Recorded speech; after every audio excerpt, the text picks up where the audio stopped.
This is the Louie T Network.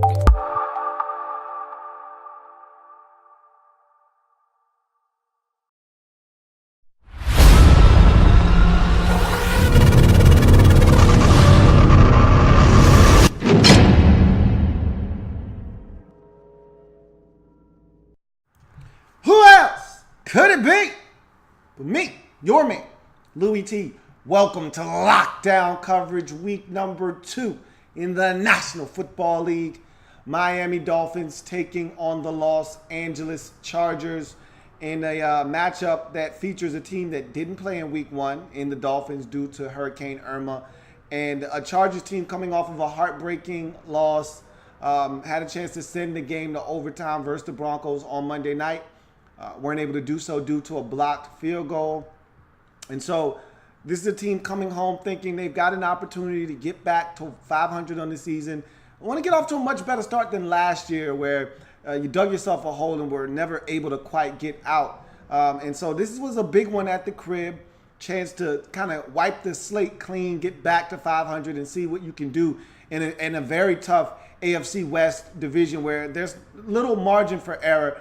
Chiefs are 2-0, Broncos are 2-0, and the Raiders are 2-0. So if you're the Chargers, probably don't want to fall to 0-2 in this division because you're really behind the 8 ball at that point. So this was a big one for them. Meanwhile, the Dolphins, you don't play in Week 1. And so this is the first time you're going to actually see Jay Cutler, live bullets flying around. How do they handle him? Look, he's been in this system before with Adam Gase in Chicago, so it's not foreign to him. But how does he react with these players? Is there a chemistry here? And right now, we don't know what the Patriots are. Obviously, we all expect the Patriots to continue their dominance over the AFC East. But is there a little crack in that armor? Maybe, maybe not. If you're the Dolphins, you want to explore and see if there's a crack or not. And so you have to do your part by winning football games to give you a chance to see if maybe you can wrestle this division away. You took a huge step in making the postseason a season ago, winning a ton of games late. And there's a culture change in Miami right now, and you want to continue that by winning this first game right out of the gate. And that's exactly what they were able to do. It was not pretty by any stretch of the imagination. But as I always say, doesn't have to be pretty, just needs to be gritty. And most importantly, a dub. And the Dolphins were able to do that. We'll talk about all of the things that went on in this game and how the Dolphins were able to get away from Los Angeles with a 19-17 victory over the Chargers. But first, if you haven't already subscribed to the Louie T Network, go ahead and hit that subscribe button and become a member of the Louie T Network family. We're changing the game over here, and we want you to help us do that by hitting that subscribe button and becoming a member of the Louie T Network. Also, I'm on Twitter at In the Lab Room is the Twitter handle. All right, give me a follow on Twitter. And if you're watching this video live and want your voice to be heard, you have something that you got to get off your chest about this particular game or one of these two teams, or both of these teams for that matter, use the hashtag LouieTLive. I will read your comment at the end of this breakdown. So with that being said, let's jump into the proceedings this evening. We're going to start with the winners in this game, the Miami Dolphins. They were able to get it done primarily on the defensive side of the football, so we'll start there. I thought the Dolphins really found a way, and again, in games like this that are tightly contested, come down to the final play of the game, down to the wire, you got to win 2 out of the 3 phases of the game in order to win. And I thought that it was a stalemate on the defensive side of the football with both teams. Both teams were extremely stingy in terms of allowing points in this ball game. And so I thought that the Dolphins needed to win 2 out of the 3 phases of the game, and I thought they were able to accomplish that via offense and special teams. But I look at this defense and I say they did a hell of a job stopping the run in this game. Melvin Gordon was neutralized and really reduced to next to nothing in terms of impact on this football game. They simply took him out of the game and forced Phillip Rivers to have to beat them. And Phillip Rivers, God damn it, he did his best. He tried, as always. He always gives this Chargers team a chance to win. You always feel bad for Phillip Rivers. You look at his numbers, 31 of 39 for over 300 yards. I mean, and a touch, no turnovers, no interceptions. I mean, what more do you want this man to do? He put this team in a position to win this game, and they didn't get it done. But hats off to this Dolphins defense for not relenting, for not giving in, for not giving up any big plays, for not allowing the Chargers, who had a lead in this game and had a chance to run away with this game at one point. The Chargers were up 10-3 in this game. The Chargers were up 17-10 in this game. The Chargers had opportunities at 17-13 to maybe run away with this game, and this Dolphins defense never allowed them the opportunity to get too far out of reach. They kept this Dolphins team in the game and allowed the Dolphins special teams to field goal the Chargers to death and end up coming back and winning this game. So hats off to the Dolphins defensively for getting the job done up front, stopping the run. I thought the secondary did a solid job. They weren't great in the secondary. Phillip Rivers thought he was extremely efficient. They were able to move the football. Keenan Allen had over 100 yards or at 100 yards in this game. They were able to move the football effectively. But it's a bend but don't break league. You can give up yards, don't give up points. And at the end of the day, this Dolphins defense did enough to get it done on the defensive side of the football to give their team a chance. And that's all you can ask for in the fourth quarter of a game, especially on the road, is that your defense give you a shot in the fourth quarter to win. Your defense did that, and you were able to come away with the victory. You go to the offensive side of the football, where I thought this Dolphins team, surprisingly enough, they were outstanding. Got to score more points, got to get in the end zone. This was week one for them. So I'm not going to beat them up over the lack of execution in the red zone and getting the football in the end zone. But I will say this, Cutler, to my surprise, they minimized what they asked him to do. A lot of short dink and dunk passes, especially in the first half.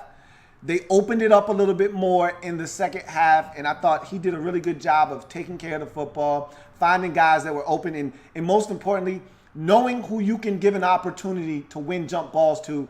Devontae Parker is an animal when it comes to the jump ball. Those 50-50 balls, he's looking to put his nutsack on somebody's helmet, and he's playing the snatches game. Snatches, give me that, man. You don't know what to do with that. Give me that.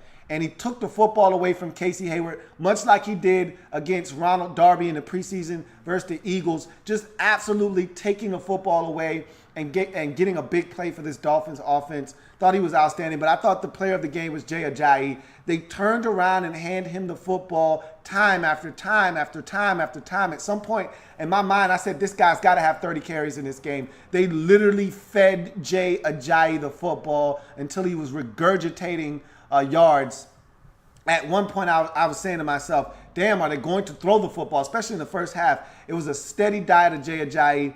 And late in the game, when they needed that field goal, he was huge. He got the drive started with like a 12-yard gain. Ajayi was fabulous in this game. And if he continues to play like that, and that was the problem last year, was he was inconsistent. You'd get a game where he'd rush for over 200, then you get a game where he rushed for 53 yards.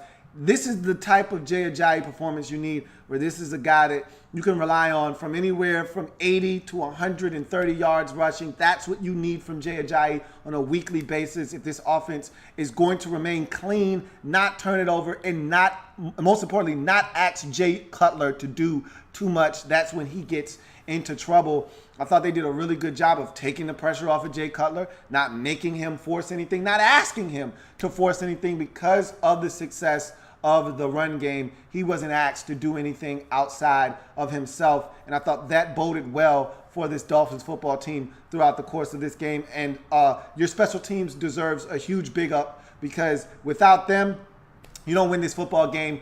Cody Parkey, 4 field goals, including a 54-yarder that proved to be the game winner. That's outstanding. The Chargers, if they had a kicker that was on, would have won this game.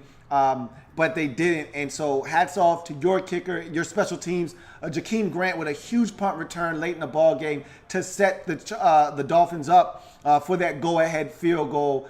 He was outstanding as well. So special teams won by the Dolphins in this game. Offense, to me, won because I felt like they controlled the pace of this game.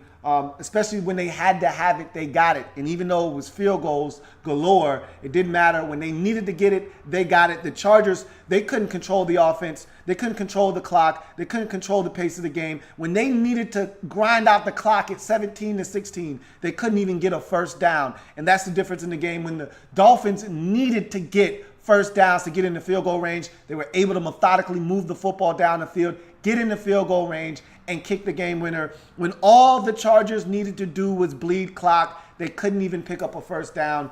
And so that's the difference in the game. Chargers don't win 2 out of the 3 phases. The Dolphins do, and they come away 19-17 winners. I want to see Juice get more involved in this offense, and I need to see more pressure on the quarterback from this Dolphins football team. I didn't see nearly enough. Phillip Rivers, way too accurate, way too much time throughout the course of the day.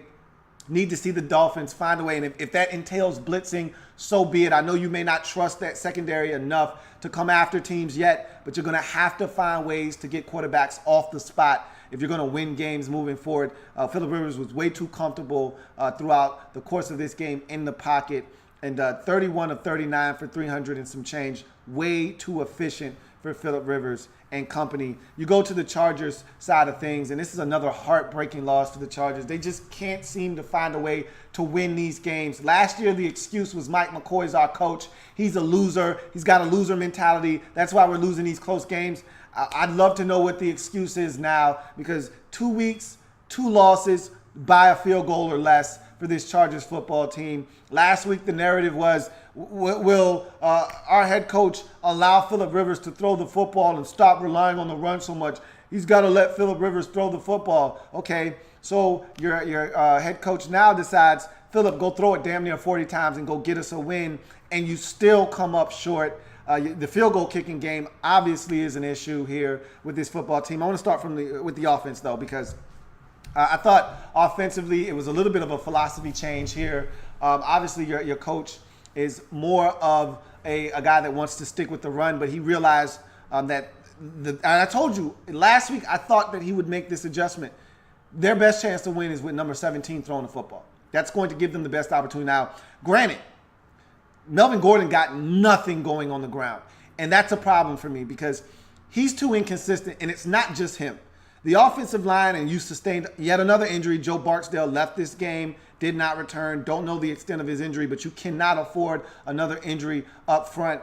Bottom line is the running game needs to be more consistent, and Melvin Gordon, for me, isn't a consistent runner. And it's not just him, like I said. It's this offensive line. It's some of the play calls. I just want to see him be a guy that you can rely on, much like I said with Jay Ajayi and this Dolphins football team. You need to be able to rely on Melvin Gordon for 80 yards a game on the ground, and right now that doesn't seem to be the case. I don't know what he had in this game, but when your leading rusher is Brandon Oliver with 3 carries for 30 yards, that's a problem. And at one point, I remember seeing, I thought, 7 carries for like 4 yards for Melvin Gordon in this game. Obviously, there was a run towards the tail end of the game where he picked up like 8 or 9 that got him over the negative total in terms of yards, at least a yard per carry. But again, they've got to be better in the run game. And it starts with Melvin Gordon, and it starts with this offensive line up front. And if you got to get creative in the play calling to get him space, do so. But you can't have situations where this guy's averaging less than a yard a tote. That's just not going to get it done. And then you revert to putting all of the onus on Phillip Rivers once again, having him have to shoulder the burden of carrying this offense. It's not fair to Phillip Rivers. It's not fair to this football team.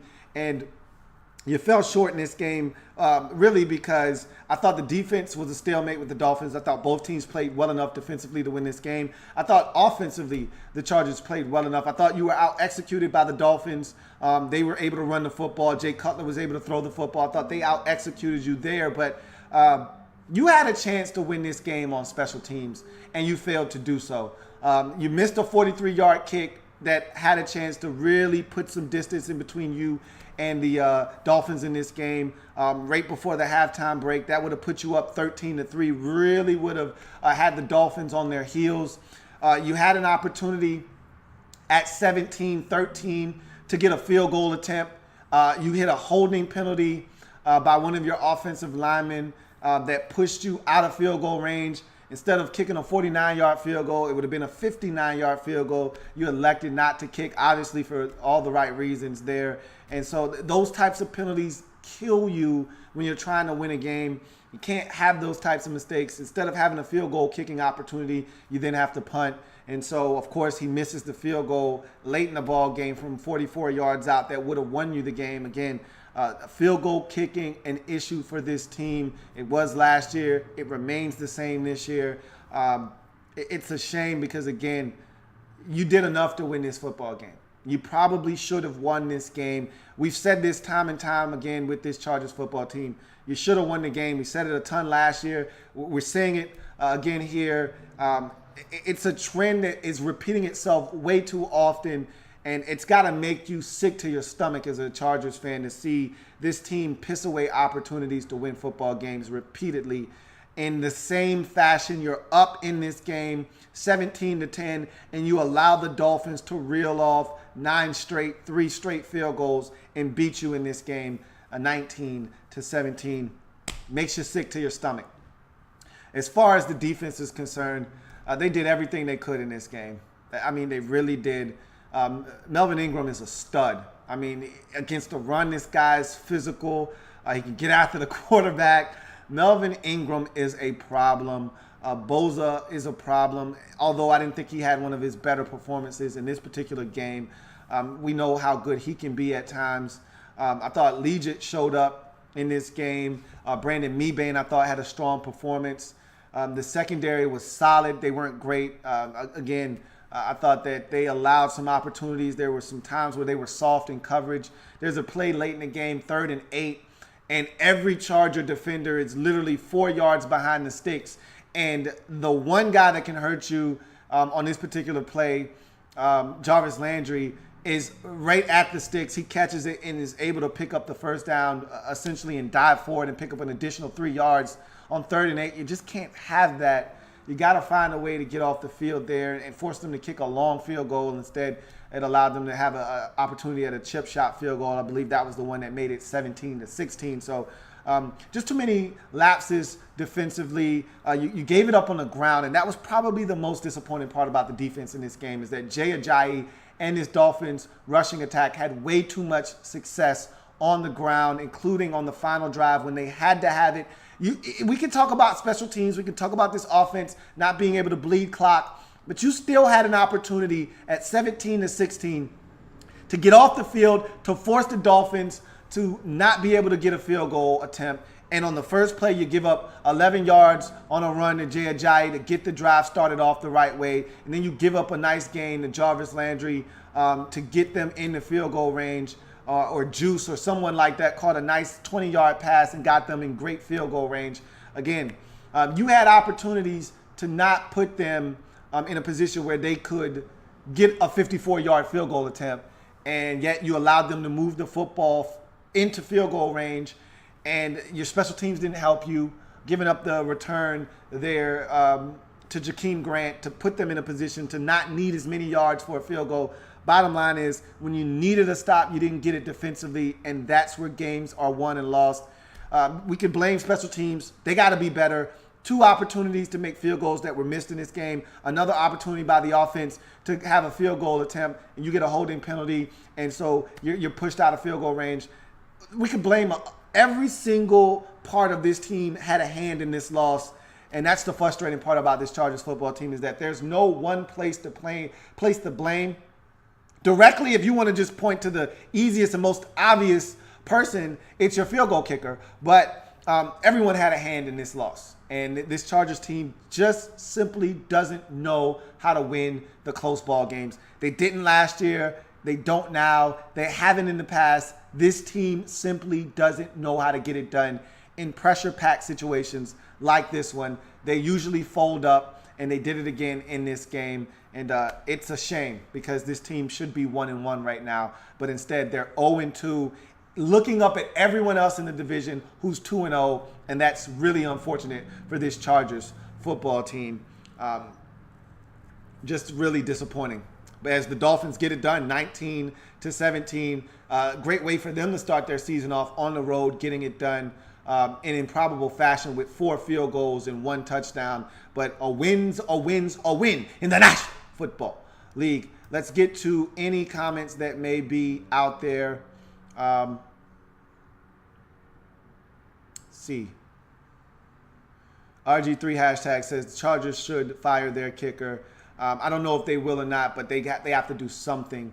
1017 man says, what do you think of the Timmons situation? I don't know a lot about it. I just know that he was so upset about a situation that he didn't show up for the game. And I can't imagine what could have been said or done to him to make him feel like it's okay not to show up for work and not travel with the team to the game.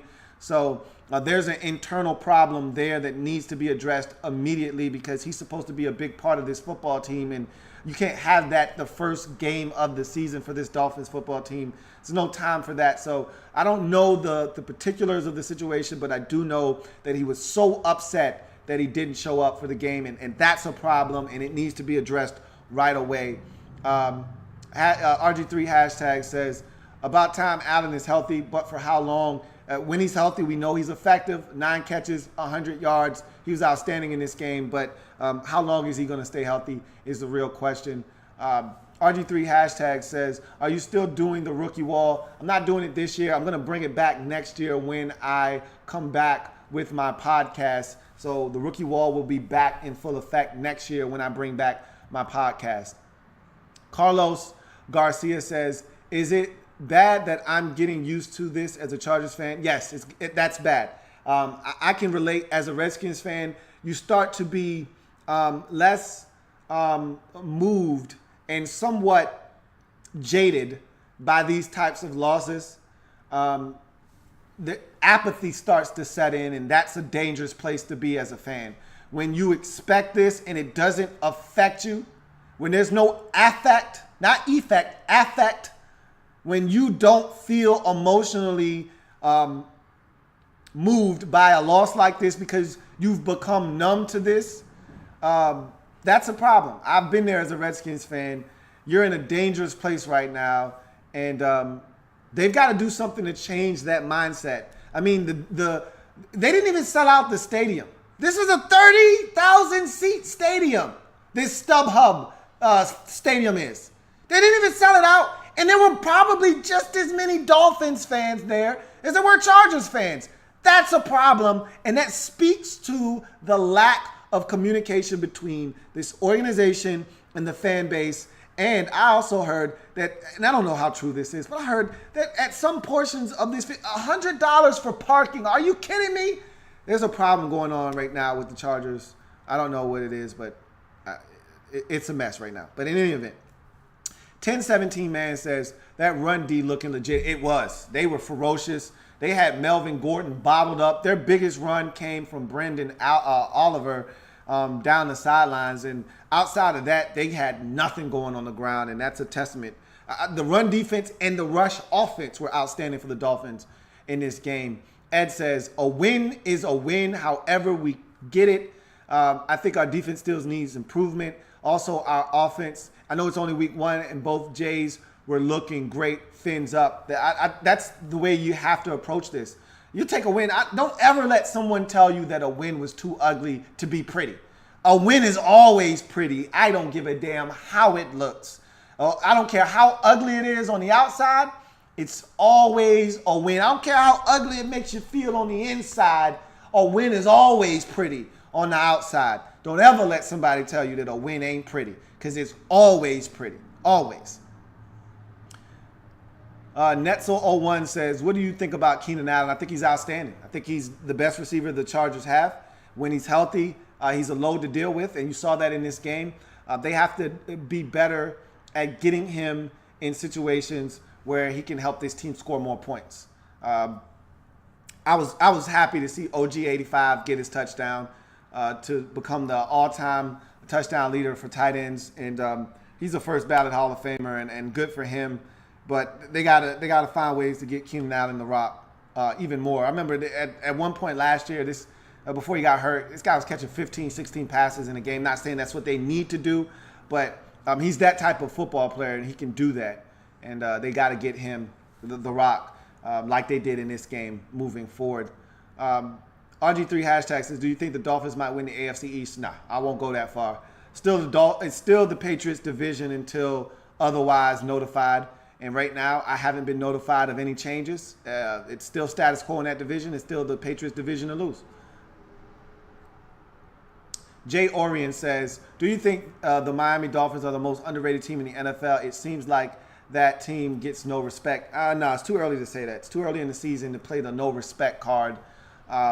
They've only played one game, and it was a game against an 0-2 team now. So it's too early to play the no respect, Rodney Dangerfield, we don't get no respect card. But they're a team that does go under the radar, and part of that is because they play in the same division with the Patriots, and they never challenge the Patriots for the division. And so until someone steps up, you want respect, you got to take respect. You got to beat the Patriots.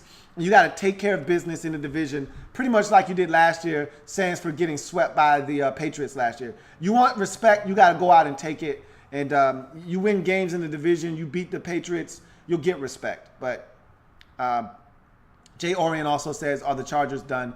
Not yet at 0-2, but boy, they're on life support. Like I said, in a division where all the other teams are 2-0 and you're 0-2, they're in a pretty rough spot right now. But still a lot of football left to be played. Remember when the Chiefs were 1-5? Remember that? And then they rattled off 10 straight? Nothing's out of the realm of possibility, but we'll see what happens. Carlos Garcia says, you said it best. I'm not feeling that emotion towards a loss like this anymore. And that's a problem. I've been there before as a fan. It is the worst feeling as a fan when you're not emotionally moved by a close loss like this because you're used to your team not coming through in the clutch and getting these types of victories. You're expecting the team to lose. As a Redskins fan for so long, I used to hope for the best but expected the worst. And that's not the way a fan is supposed to conduct business. But when your team trains you to feel that way and to think that way, there's no other way to feel when you lose a game like this other than, I expected that. And that's a bad spot for a fan to be in. So I hope they start winning some games that give you hope in situations like this. But I totally get where you're coming from right now, Carlos. Where do you rank Gates in tight ends all time? I would put Gates probably, if you're talking just strictly as a pass catcher, because we know Gates was never a great blocker. If you're just talking as a pass catcher, he's probably in the top 5 of all time in terms of pass catching tight ends. You probably won't find, I'd probably even put him in the top 3. Kellen Winslow Sr. Is up there. Tony Gonzalez and Antonio Gates and Barry for the Colts were all great tight ends. I think those would probably be my top 4 tight ends right there. So